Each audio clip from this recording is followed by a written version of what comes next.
Here's another keepsakecrafts.net video for House of Gem. Today we're making a bracelet with a great masculine feel. Chains threaded through chains.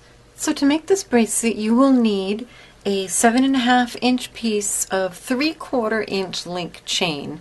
That's for a woman's size bracelet. If you're going to make this for a guy, you'll need to get some measurements and make it larger.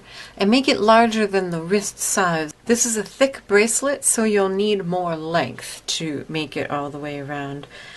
Also here I have 5 9.5-inch pieces of 4 by 6 millimeter link chain. I have 2 6 by 9 millimeter oval jump rings, 2 8 by 12 millimeter oval jump rings, and a lobster clasp. For tools I have just chain nose pliers and also about a 20-inch scrap of bead stringing wire you will find very helpful. So the first thing we're going to do is open up one of our smaller jump rings and just put an end link of each of these 5 black chains on it. Close it up, make sure it's nice and securely closed,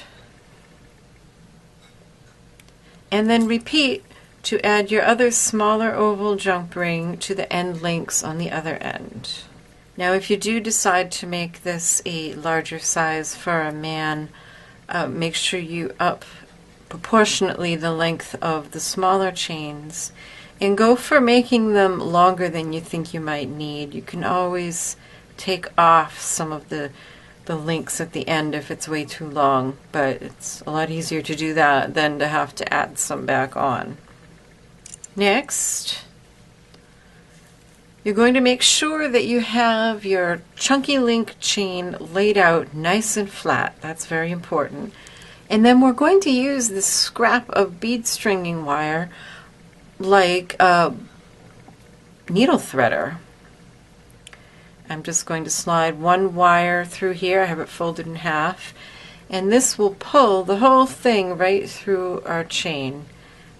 And you're just going to weave this wire up through one link, down through the next, and repeat all the way down your chain, just making sure that you keep your chain nice and flat and untwisted as you go.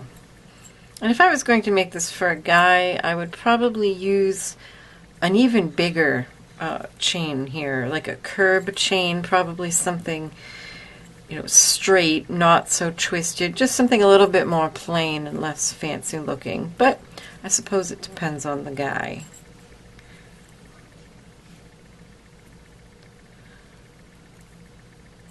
So there. And now we'll just hold on to this chain and pull our little multi-strand of chain through. Just hold on to the end one and gently keep pulling this through.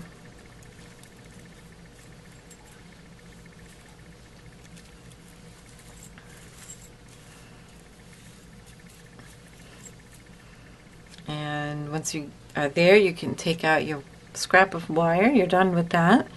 Next we're going to open one of our larger oval jump rings. I love to use oval jump rings because the split is on the side, so when something's pulling at the ends, there's no way it's going to slide through the split. And now you just want to catch your chunky chain and your small jump ring in there, and also pop on your clasp. So if you had to up the size and you find that you cut these chains a little too long, now would be the time that you would reposition this jump ring and then cut off the excess links. But I think this is just about right. So now I'm just going to open my other large jump ring and slide on the small jump ring and my chain. And it's as simple as that. So a rather cool masculine chain. Now I had thought to dress this up a bit. I mean, I thought this was kind of interesting, but I thought it would be really pretty with a strand of crystal beads going through. And I still think it would, but I didn't have any beads smaller than 4mm, and these were just a little too big.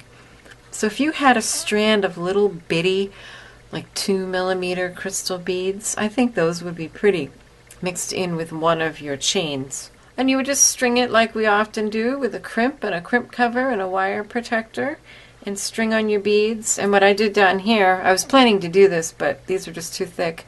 I just put a temporary crimp on the end so that when I was stringing, I wouldn't lose my beads. But that's something you can experiment with on your own.